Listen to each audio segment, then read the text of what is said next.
You submit clips, I give you tips. Let's go. So this submission is from Ethan. He says that he's really struggling with his TDR. He can already backflip, but he can't invert that well on his actual TDR, and so he wants tips on it.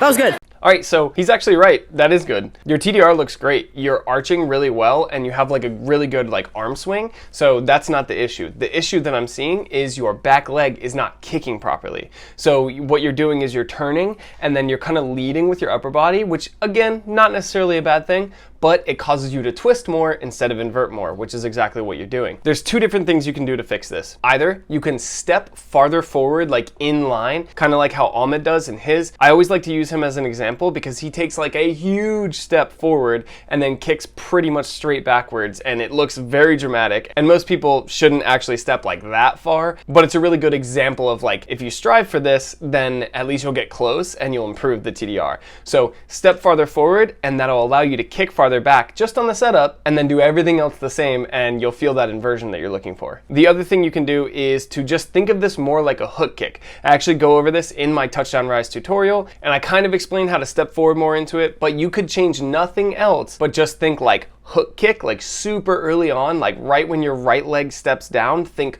hook kick before you actually go for that TDR, and it'll help you invert a lot more. Either way, Ethan, the answer for you is to make sure that you kick that left leg backwards really hard when you're starting your TDR, and you'll get the inversion that you're seeking. And Ethan also submitted another clip, so let's go over it. He says, my cart full has poor technique, and I find it difficult to land sometimes. Also, any tips for a more inverted cart full will be much appreciated. Cheers, mate. Love the hair. Thanks, man. Okay, so first thing I'm noticing with your cart full is you are wasting your run up. There is no reason to even run up to this cart full that you're doing. The reason I say that is because basically what you're doing is you're running up to this thing, then you basically like slow down almost to a stop, then you turn around and do a spin setup, then you do your cart full. And on the spin setup, you kind of reach straight down underneath yourself, which makes you kind of just rotate in place, which will give you a lot of flip, but not a ton of like momentum to work with. You want to reach out farther away from your feet if you're trying to use the setup to gain more momentum. So to fix that run up, I wouldn't change much. Like you can still run forward at it and do your spin step, but you need it to be more fluid. So think of it more like you're kind of like doing a jump. Like if you know how to do a round off, like it seems like you know how to do a round off, think about it like you're running into a round off, and then you spin, take a step on that right foot, and then you kind of jump and land again on that right foot, almost like you're doing a hurdle, but you're spinning. And then you step backwards, but that step backwards is like a hop backwards. So you're literally jumping yourself backwards. And then as soon as those feet land, it's like a 1-2, and then you reach out really far. That's gonna give you an immense amount of power, especially if you're used to doing cart fulls with like not that much power. But as it stands right now, you can just do that spin setup and you get the exact same amount of power as you have with this setup right now. In terms of inversion, you're actually inverting really well. You don't want like straight over top inversion on a cart full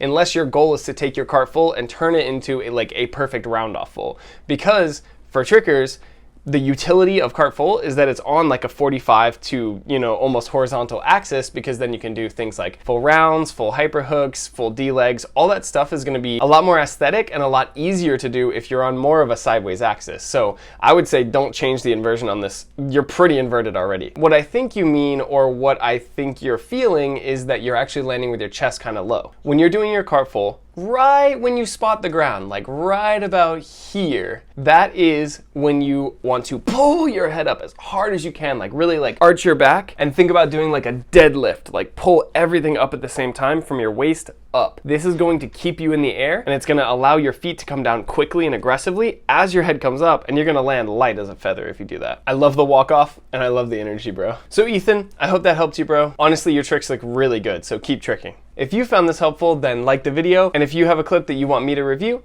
drop it down below in the link in the description. I'm so sorry these are late. I just haven't been prioritizing my YouTube channel, and I'm really sorry for that. You guys don't deserve that. But either way, I hope you guys are out there having amazing sessions, but please stay safe and healthy, and I'll see you guys later.